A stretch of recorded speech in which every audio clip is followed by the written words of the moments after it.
kolmannessa. Noin. Millaisen tää kolmannen jälkeen?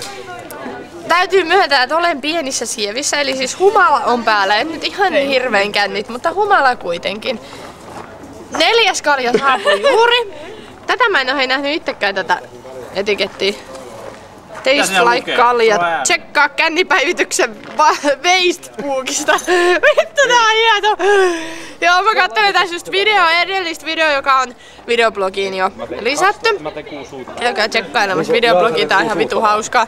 Mä olen saanut lahjan. Mun viikonloppu on pelastettu. Mä sanoin AP:lle, että mulle ei oo puhtaita vaatteita viikonlopuksi. Et voisinko mä pestä pyykkiä. AP ratkaisi tää asia toisella tapaa. Kyllä!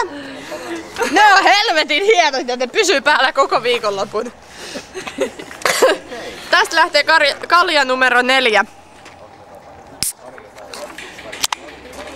Oi, tää on jo vähän viileetäkin. Hiuksetkin suussa, jes. Jos tekee sen, kun jokaisesta kalja on... Viimeinen. Ei kun 45 jäljellä enää. Mitä?